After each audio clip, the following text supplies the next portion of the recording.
Nakapag-break ka na ba? Nakapag-relax ka na ba? Saan ka man nagtatrabaho, mapa-opisina man o work from home o mula mismo sa pwesto, sasabayan namin ang break time mo. Sasabayan namin ng mga balita at komentaryo, mga panayam ng mga taong viral ngayon. DZRH Break Time! RH Break Time! Magandang hapon ho Luzon, Visayas, Mindanao sa programang Break Time. Mayroon sila kay Mayor Deo Macalma. At po mga lingkod si Ray Sibayan. At Thea Pecho Corpus. Magandang hapon sa iyo, Miss Thea. Ang lalim ng boses ko, nakapanibago. Chill ka lang dyan, chill. Na-miss nyo ba ako? Na-miss kita.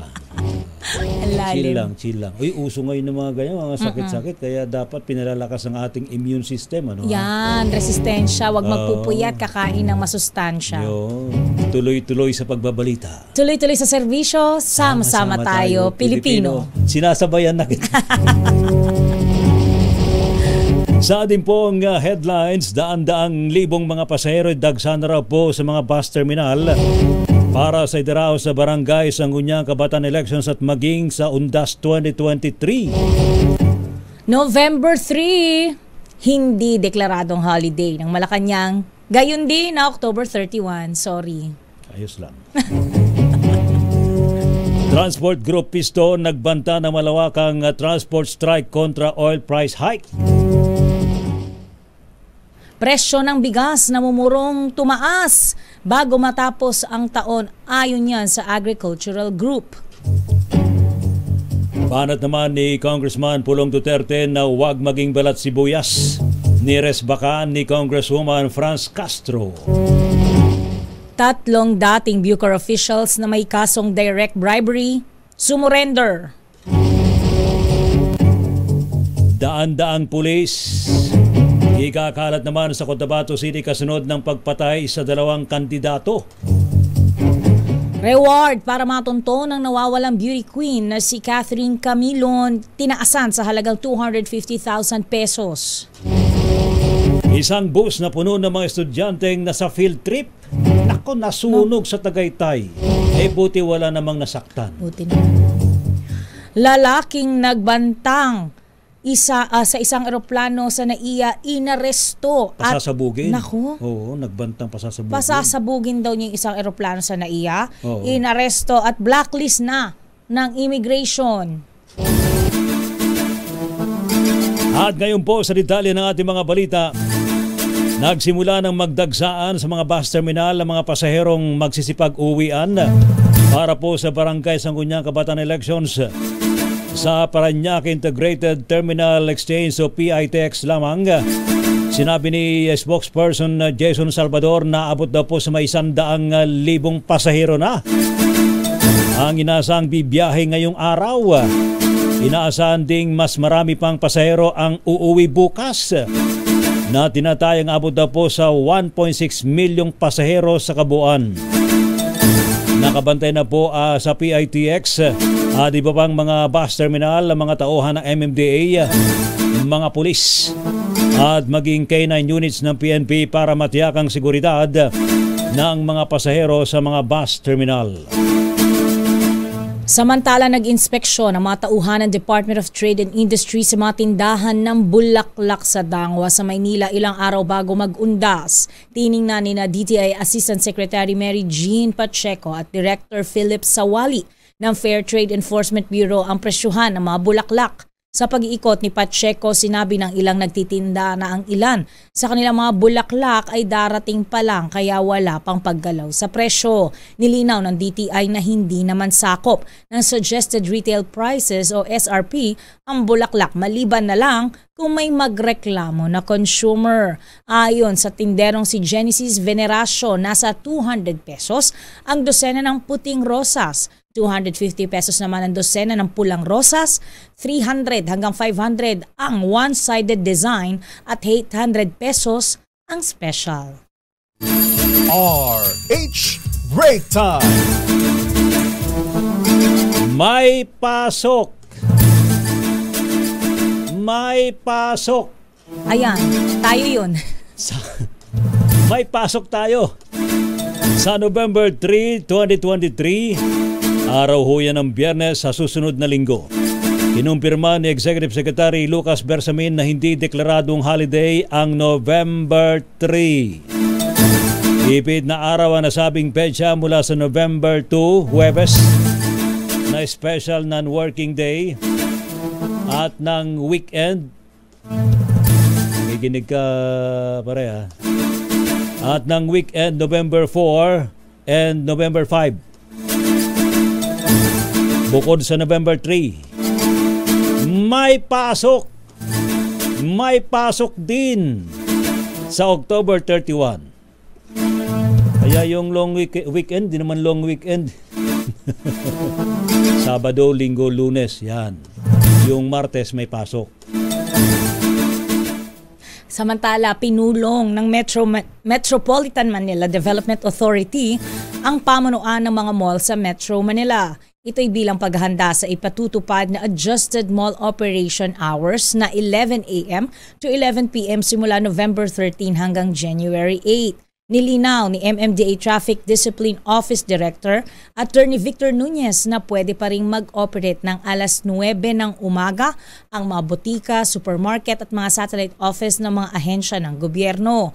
Habang ang delivery naman ay papayagan lamang sa gabi maliban sa perishable goods.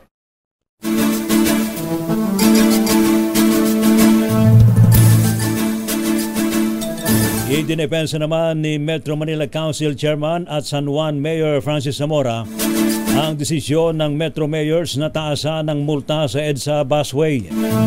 Ayon po kay Zamora, abot na po sa may 30,000 ang multa para sa third offense ng mga motoristang mahuhuli, mga pasaway na dumadaan sa busway at pag-revoke ng kanilang lisensya. At 5,000 piso para sa unang pagkakasala. Dati kasi 1,000 lang, Misteya. Gagawing 5,000, diba? Sabi nung mga mayaman na dumadaan, bayaran CCO. na natin. Hayaan mo na, at least hindi tayo na traffic. Ngayon, 5,000 na po yung minimum. Yung Ang maximum, 30,000. Ala, bigat. Ayon po kay Mayor Zamora, hindi kontra mahihirap ang desisyon dahil naman sa maraming ahong pasaway lumalabag sa batas na bawal dumaan sa EDSA busway ay mga pribadong sasakyan ng mga mayayaman. Talaga ba? Oh, ba't may mga nakikita ko nakamotor?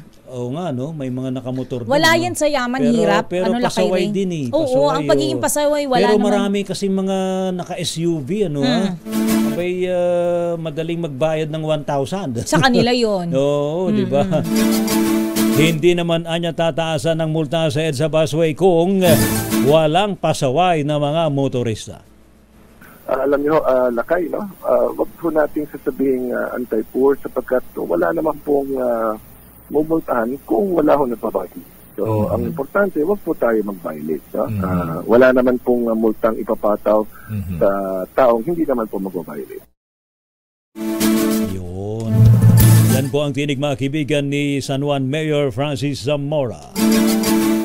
Sa iba pang balita, nagbanta ang isang transport group na magsasagawa sila ng nationwide strike kaugnay ng patuloy na pagtaas ng presyo ng petrolyo at jeepney phase-out. Ayon ito kay pinagkaisang samahan ng mga tsuper at operator nationwide o Piston President Modi Floranda. Sabi ni Floranda na sa 500 pesos ang nawawala sa isang driver kada araw dahil sa pagtaas ng presyo ng gasolina. Bukod dito, ipinanawagan din ng grupo ang pagsuspinde ng Public Utility Vehicles Modernization Program. Ayon kay Floranda, aabot sa 155,000 traditional jeepney ang maaapektuhan sa nasabing phase-out. RH Break Time! Eto na! Atin ang papasukin ng mga report. Immigration Bureau abay heightened alert na raw po para sa inasang pagdagsa ng mga pasahero sa paliparan para sa eleksyon at undas. Pag-uulat mula kay RHA Christian Manyo. Christian. naka-heightened alert na nga ang buong hanay ng Bureau of Immigration para sa inaasahang pagdagsa ng mga pasahero sa mga paliparan na bibiyahe ngayong long weekend para sa barangay at sangguniang kabataan elections at undas na kapwa-deklaradong holiday. Ito'y para matiyak ang maayos at smooth na biyahe at seguridad ng mga pasahero. Ayon kay Immigration Commissioner Norman Tancinco, katulad ng mga nagdaang peak season, ipatutupad ang no-leave policy upang matiyak na mayroong sapat na tauhan sa mga paliparan. Bukod pa sa mga bagong immigration officer, sinabi ni Tancinco na ang BI ay naghahanda rin ng augmentation team at mobile counters kung kinakailangan. Aminado naman ang BI na hindi maiiwasan ang paghaba ng pila sa immigration counter dahil sa pagdami ng mga pasahero. Tiniyak ni Tancinco na ito'y mananatiling manageable. Sa datos ng BI, inaasahang aabot ng 4 million ang arrival at 3.8 million naman ang departure na yung fourth quarter ng taon na halos kapareho na ng numero o bilang ng pasahero noong bago magpandemya. Para sa Christian, yes, sa ngayon ba marami ng mga pasahero sa mga paliparan? Ang binabanggit ng MIAA o Manila International Airport Authority, bukas inaasahan ang pagdagsa ng mga pasahero sa Ninoy Aquino International Airport. Marami nang nakakalat ng mga pulis sa mga K9 sa mga paliparan. Mahigpit na ang seguridad, Ray, at kapansin-pansin na rin na medyo mas dumadali yung bilang ng pasahero dahil sa datos ng NAIA aabot ng 8 to 10% yung dagdag na bilang ng mga pasahero. Huwag silang magbibiro na may bomba. Oo O pasasabugin yung aeroplano. Bakit? Diyos mio naman, oo. Wala naman siyang pangarap na lumipad pa sa future. Diba? Diyos mio. Kaya nananatiling mahigpit ang seguridad dahil na rin dyan sa mga nagdaang bomb jokes. Pero yung nagsalitang yun, may pasasabugin aeroplano, ano yun, ikinulong ba o pinakawalan na lang? At wala tayong update, Rick, kung na-trace ba talaga. Even yung kasi mukhang hindi naman yata nagreklamo yung local airline ha? Mm-hmm. No. Tama ka dyan, Ray. Mukhang walang update. Hindi naman doon nagka-aberya ng todo. Na nagdulot niya ng heightened alert sa mga paliparan. Ay, sus apo. Salamat, Christian. Back to you, Lakay, Andrea. Thank you. Samantala, integridad ng nalalapit na BSK elections dapat tiyakin ng COMELEC. Ayon yan kay Senator Bongo. Ang detalye atid sa atin ni RH28 Raymond Dadpaas. Raymond. Ay, awanin. Apay. Balikan natin. Ayan. RH28 Raymond Dadpaas. Raymond. Lakay, ikaw na. Lakay, Raymond. Oh. Awampay. Lakay Raymond, may sapay nga awag. O sige, sampay lang Lakay Raymond ha. Kaanak ho ng higit sa 700 OFWs na nagpapasaklolo sa Israel. Nakondak na raw po ng Department of Migrant Workers. Report mula kay RH12, Milky Rigunan. Milky. Go ahead, Milky. Tinatawagan namin, walang sumasagot. Manang Milky. Milky, ikaw na. Naku, ano nangyari sa linya natin? Ay, sus, apo. Hindi napapatch. Hanggang magkarinigan. Samantala naman sa iba pang balita, kinumpirma po ng pinuno ng Agricultural Group ang pagtaas ng presyo ng bigas. Ayon po kay Danilo Fausto, Pangulo ng Philippine Chamber for Agriculture and Food, na ipag-ugnayan na po ang nakikipag-agawan ang mga negosyante, ang mga trader sa supply matapos tumaas ang farm gate price ng palay. Lalo lamang anyang magkakaproblema kung muling magpapataw ng price ceiling sa bigas ang gobyerno. Inaasahan naman ni Fausto na papalo sa 50 pesos hanggang 55 pesos ang kilo ng well-milled rice at mula 43 to 45 pesos naman ang bawat kilo ng regular milled rice sa pagtatapos po ng taong 2023. Bili kasi ng NSA nasa 23, dinagdagan niya ng 3 piso ng LGU, so 26 ang bili na tuyo. LGU? LGU ang namili o mga trader? Nagdagdag sila ng 2 plus 1 o 3 piso ang dagdag nila. More or less, ang farm gate price naging 26, no? Sa iba pang balita, rumesbak si ACT Teachers Party List Representative Franz Castro sa patutsada ni Congressman Paulo Duterte na tigilan niya ang pagpapamedya dahil marami siyang alam sa mga makakaliwang party list congressman.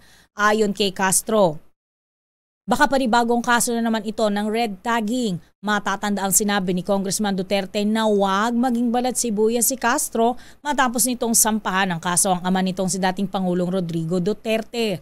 Ayon kay Castro, walang sino man ang may karapatan na pagbantaan ang buhay ni numan at anyay may onion skin doctrine lalo na sa libel. Dagdag pa ni Castro, hindi sila natatakot lalo na hindi naman sila nagkakausap ni Congressman Duterte at hindi niya ito nakikita sa kamera na dumadalo sa sesyon.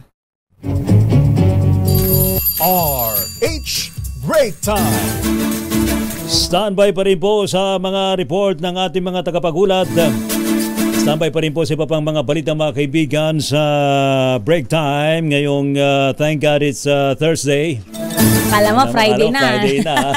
Mga nagmamadaling umuwi ha. Traffic daw kasi sabi ni Sherwin. Oo, saka weekend ha. Uy, meron bang malakas din ngayon si Sherwin? Ha? Oh, standby din Sherwin. Standby kay Lakay Raymond Adpaas, si Milky Rigunan, Edniel Parosa, si Eric Dastas, at Aliyah Ikatlo. Pilipinas ang oras sa alas 4:28 ng hapon.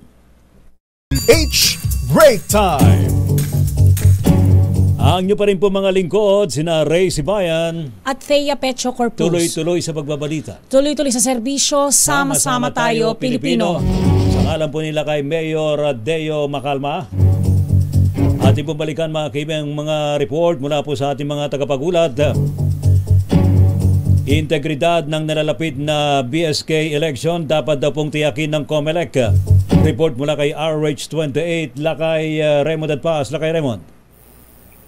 Nanawagan si Senator Christopher Bongo sa Commission on Election na tiyakin ang integridad ng barangay at SK election sa araw ng Lunes, Oktubre 30. Paniwala ni Go, mahalaga na ngayon pa lamang ay may mga safeguards na para sa isang maayos na halalan sa Lunes. Hinimok din ito ang mga botante na lumabas at bumoto. Pinayuhan ang mga itong pumili ng kanilang sa tingin ay may pusong magserbisyo at makatulong sa kanilang barangay. Umiwas sa mga manluloko at pati ang paggamit ng artificial intelligence ay ginagawa para lamang sa kanilang pangangampanya. Pinalalahanan din ng mga kandidato na kapag sila ang palarin sa nalalapit na halalan ay walang ibang dapat tignan kundi ang kapakanan ng kanilang mga kabarangay.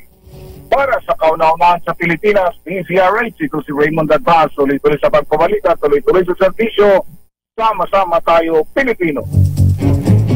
Maraming salamat Lakay Raymond. Samantala, 31,000 mabilanggo boboto sa barangay at sangguniang kabataan elections sa Lunes ayon yan sa BJMP. Ang detalye atid sa atin ni RH14, Leth Narciso. Miss Leth. Miss Thea Ray, magkakaroon ng special polling precinct sa loob ng mga bilangguan sa Lunes. Sa Bagong Pilipinas ngayon, sinabi ni Bureau of Jail Management and Technology spokesperson, Jail Chief Inspector J. Rex Bustinera, na nasa 31,000 persons deprived of liberty ang boboto sa barangay at sangguniang kabataan elections. Mula sa naturang bilang, 29,000 PBLs ang boboto sa ilalagay ng special polling precinct sa loob ng mga bilangguan. Ang 1,900 naman ay dadalhin sa barangay o community precincts ng Commission on Elections. Tiniyak ni Bustinera na nakahanda ang BJMP para matiyak ang kaligtasan ng mga PBL at maging ng election officers na tutungo sa mga bilangguan para sa gagawing eleksyon. Ayon sa BJMP, ang 31,000 na mga botanteng PBLs ay registered voters simula pa noong 2022 elections, habang ang iba ay mga bagong pasok sa kulungan na pinarehistro kamakailan. Para sa kauna-unahan sa Pilipinas, DZRH, ito si Leth Narciso, tuloy-tuloy sa pagbabalita, tuloy-tuloy sa serbisyo, sama-sama tayo, Pilipino. Thank you. Maraming salamat, Leth Narciso. Yun daw pong kaanak naman ng higit sa 700 OFWs na nagpapasaklolo sa Israel. Abay, nakontak na ng Department of Migrant Workers. Report mula kay RH12, Milky Rigunan. Milky. Rhea Tea, iniulat ng Department of Migrant Workers na nakontak na ang pamilya ng mahigit 700 overseas Filipino workers sa Israel. Itong iniulat ni Department of Migrant Workers o DMWOIC Hans Leo Kakdak sa pagpapatuloy ng briefing ng House Committee on Overseas Workers Affairs na pinamumunuan ni Kabayan Party List Representative Ron Salo. Ayon kay Kakdak, umaabot sa 746 OFWs ang nagpasaklolo sa tanggapan ng pamamagitan ng helpline. 744 sa mga itong accounted na, habang 2 pang OFWs ang hinahanap sa tulong na rin ng Israeli Defense Forces. Nanatili sa 4 ang bilang ng mga Pilipinong nasawi sa hidwaan sa pagitan naman ng Israel at ng Hamas. Tuloy-tuloy din ang repatriation efforts ng DMW kung saan ang bawat returning Filipinos ay bibigyan ng 50,000 pesos na cash assistance sa biglaang pagkawala ng trabaho. Samantala, pagdating dito sa bansa ng mga OFW na manggagaling naman sa Israel, agad silang isa sa ilalim sa medical check-up at psychosocial counseling. Training vouchers ang papamahagi naman ng TESDA sa mga interesadong OFW na gustong sumabak naman sa skills training. Para sa kauna-una sa Pilipinas, DZRH, ako si Milk Regunan. Tuloy-tuloy sa pagbabalita, tuloy-tuloy sa serbisyo, sama-sama tayo, Pilipino. Maraming salamat, Manang Milky. Samantala, American warship USS Ronald Reagan naglayag sa Philippine Sea ilang araw matapos ang banggaan ng mga barko ng China at Pilipinas sa West Philippine Sea. Ang detalye atid sa atin ni RH52, Edniel Parrosa. Edniel. Lakay Ray at Miss Thea, kumpirmadong nasa katubigang sakop ng Pilipinas ang aircraft carrier na USS Ronald Reagan, ang flagship ng Carrier Strike Group 5 ng United States Navy.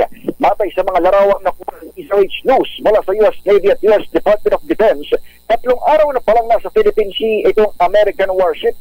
Magsimulang maglayag sa South China Sea ang USS Ronald Reagan noong 21 na Oktubre bago ito pumasok sa Philippine Sea o sa katubigang sakop ng Hilagang Silangan ng Luzon noong Oktubre 24. Namalabas sa mga larawan ng US Navy na nagsagawa ng flight operations ang USS Ronald Reagan na may combat ready na persang handa umanong ipagtanggol ang mga kaalyado ng Amerika para sa maritime interest sa Indo-Pacific region. Nauna rito, nag-refuel ang aircraft carrier noong Oktubre 23 bago nagsanay ang MH-60 Seahawk nito sa himpapawid na sakop ng Philippine Sea kinabukasan. Sa lahat ng aircraft carrier ng Amerika, Reagan lang ang forward deployed o wala sa teritoryo ng Estados Unidos na nakabase ngayon sa Japan. Pero kasamang sakay ng nasabing warship ay yung mga tripulanting may lahing Pinoy o kalahating Pilipino at kalahating Amerikano.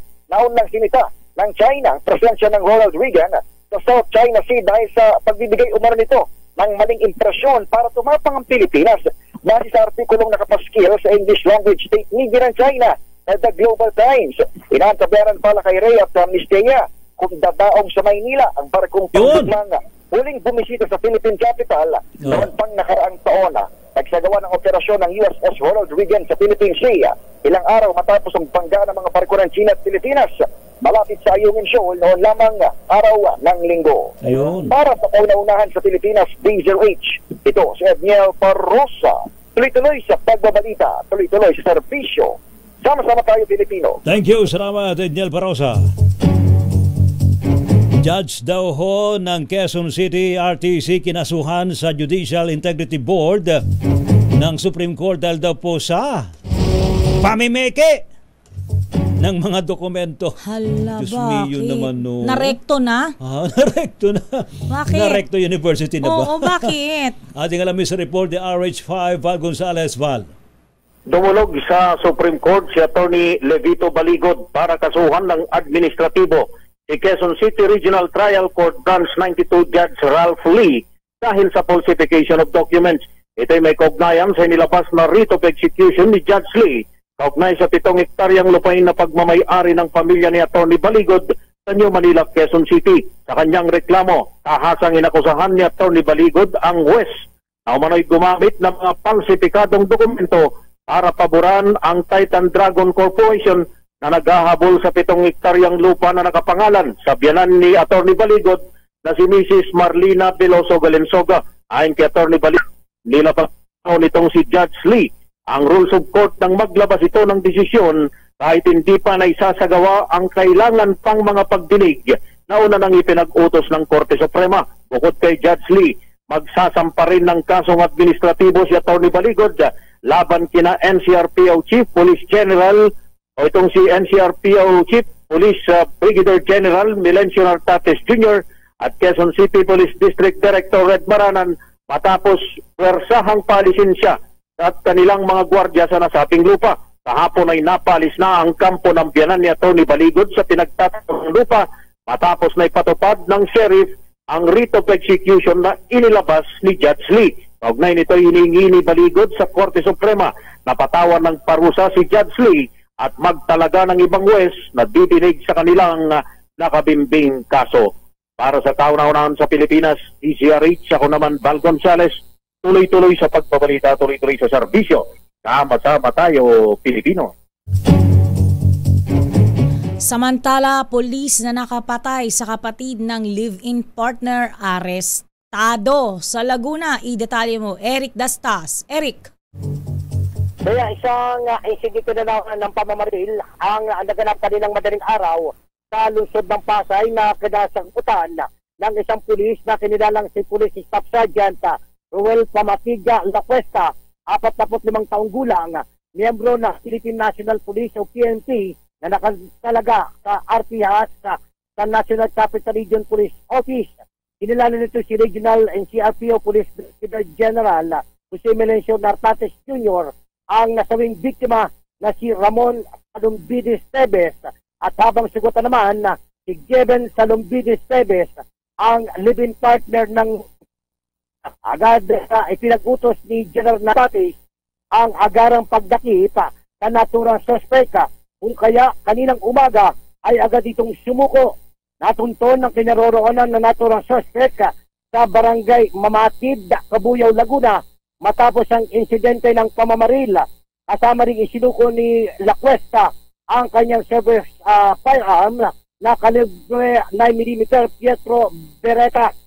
Base sa inisyal na investigasyon ng mga otoridad, nakikipaghuwalay na umano ang naturang living partner na si Geben na posibleng ikinagalit ni Lacuesta. Sinubukan pa umanong awatin ni Ramon na kapatid ni Geben si Lacuesta. Subalit agad itong pinaputukan.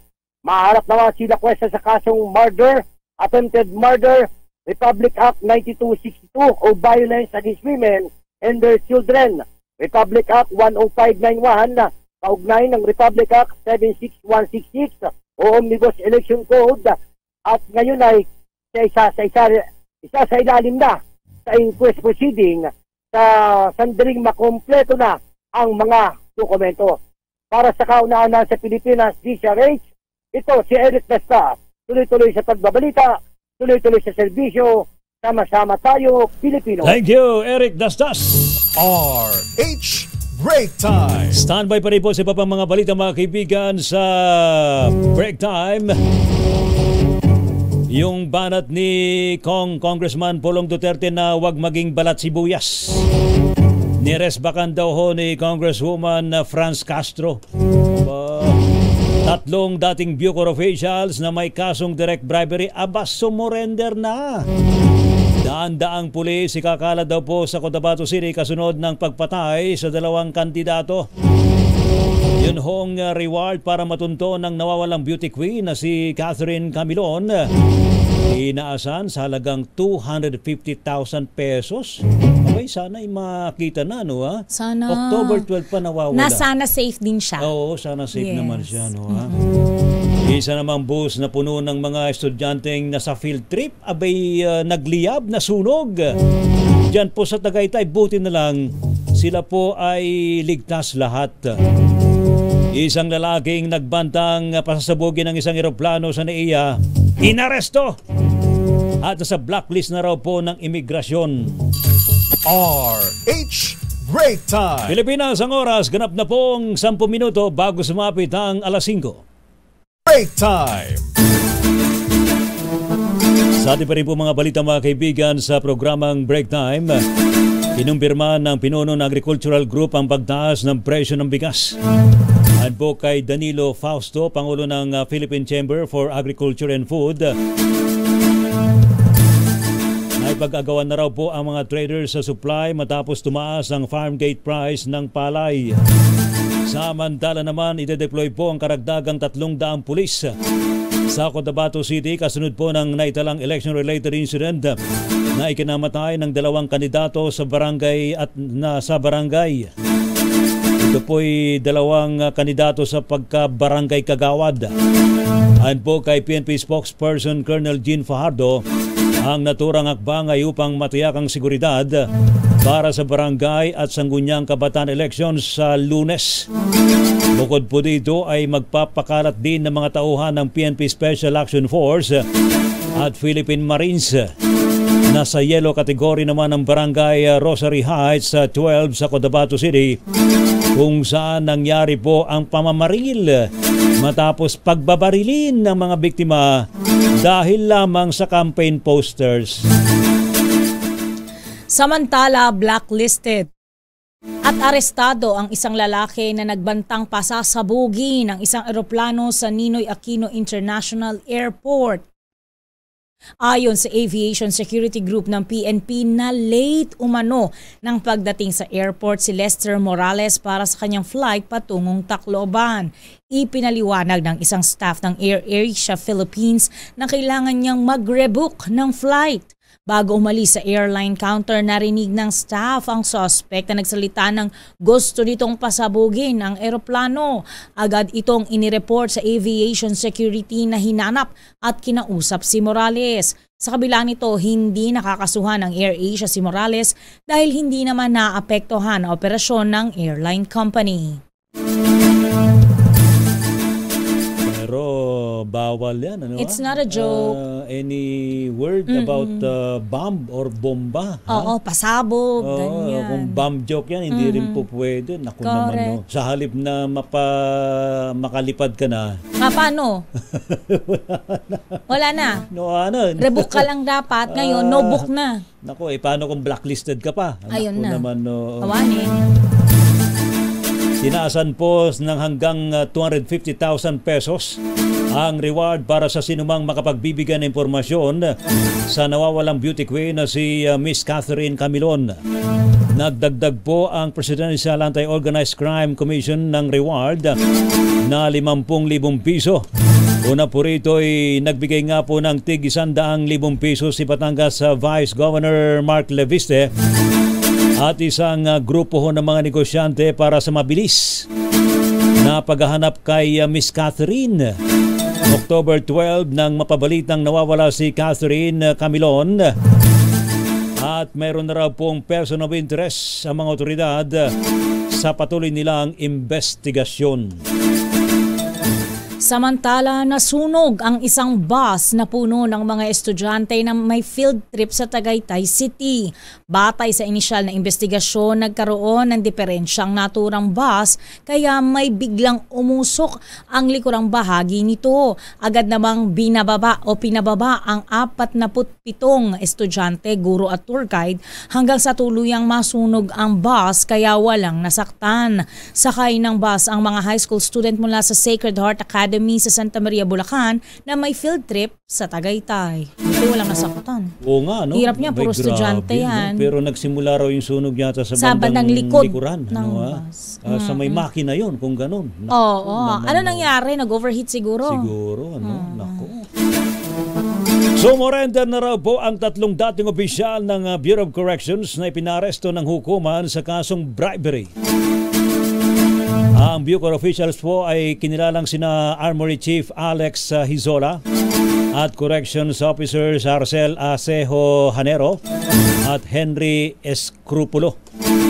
Nagpiyansa naman daw po ng 60,000 pisong 3 para sa kanilang pansamantalang kalayaan sa Muntinlupa RTC Branch 204.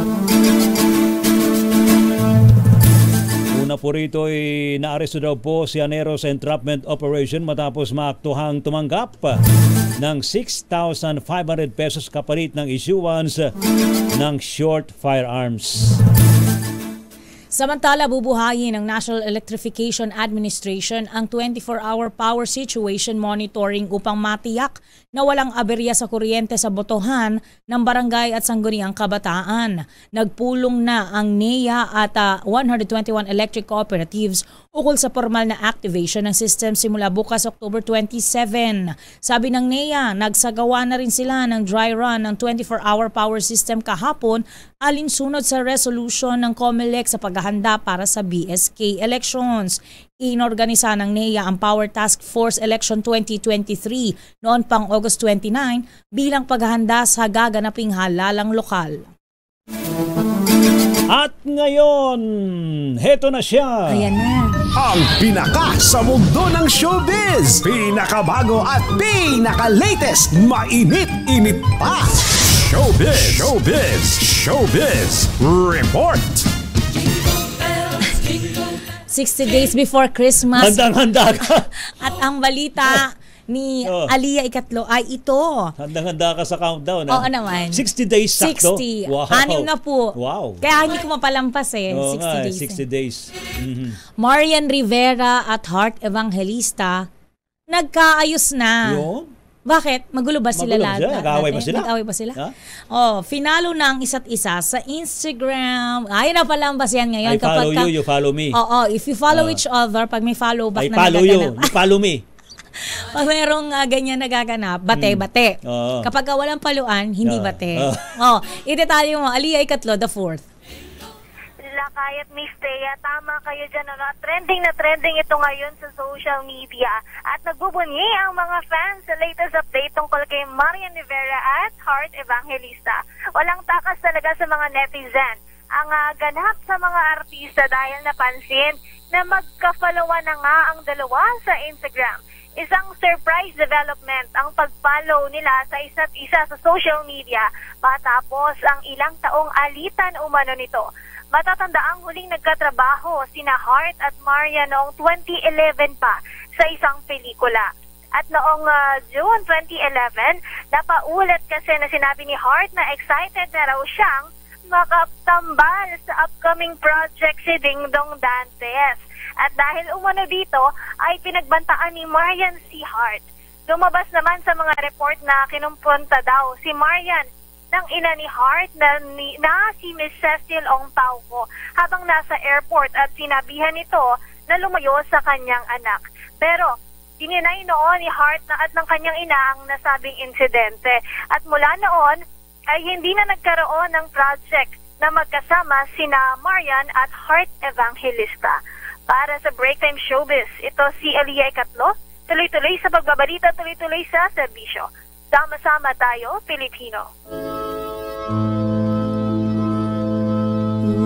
Mga umaasang holiday. Next week pa yun. Tapos walang holiday ng 31. Wala ring November 3. Sorry holiday, po. Ha? Kaya yung mga, pero marami nag-advance na uwian. Yung iba, today pa lang umuwi na. Yung iba bukas, para makaiwas sa traffic. Yun. Saka iba, marami na rin na, nagpupunta na mas maaga sa mga sementeryo. Actually. Kasi para ang mindset nila next week ay election. Ayan, election. Tama. Diba? Pero yung mga pagdalaw naman sa ating mga yumao, pwede naman yan kasing gawin any time of the year. Pwede nating mag-pray, diba? Any time of the day, any time of the year. Hindi lang po yan sa All Souls Day ginagawa. Ang paggunita sa kanila. Yan po'y reminder sa lahat ng mga nakatutok sa break time, din na kay Mayor Deo Macalma. Si Sir Els Bartolome, nakatutok din. Si dating PNP Chief Nick Bartolome, nakatutok din. Pati si Rasek Ocrol, ayan na. Abay, pati si James Anthony Neal. Magandang hapon sa inyo. Si Leo Cervantes Habares. Salamat po. Congratulate natin sila kay Deo kasi nanalo na naman ng isa. Grand Slam na ba this year? Lahat ata ng lahat ata ng awards for this year na receive niya, diba? Congratulations kay Mayor. Thank you rin sa blowout. In advance. Ipahabol mo rin yung blowout kay Miss Thea. Ay, meron na ba kahapon? Hindi ko nadatnan. Merong bumaha kanina eh. Ay, meron. Ako? Lakay iba yung akin na. At saka hello sa lahat ng mga nag-message, nagpaabot ng kanilang pag-aalala. Hindi raw sila sanay sa Sa husky voice ko. Hindi kasi mga nag-alala, sabi na nangyari sa akin kasi nawala daw ako. Nawala po kasi yung boses ko. Mahirap naman po atang magbigay ng Uso ko ngayon ng sakit, sabi nga ng DOH, sabay mag-ingat po tayo. Palakasin ang resistensya ng katawan. Nandiyan pa ang COVID, pero natural ho, normal po ngayon dahil sa medyo lumalamig pong panahon. Umihina ang resistensya. Yan. Sibon. Nagsimula to sa pakati-kati ng lalamunan. Trangkaso. Yan ha. Ingat po tayo. Ano pa rin po mga lingkod, sina Ray Simayan. At Thea Pecho Corpus. Tuloy-tuloy sa pagbabalita. Tuloy-tuloy sa serbisyo. Sama-sama tayo, Pilipino. Silang sa dito ang programang Balansyado ni na Henry Uri. At Miss K. Karen Oyong. Pilipinas ang oras. Alas 5:02 ng hapon. This time check is brought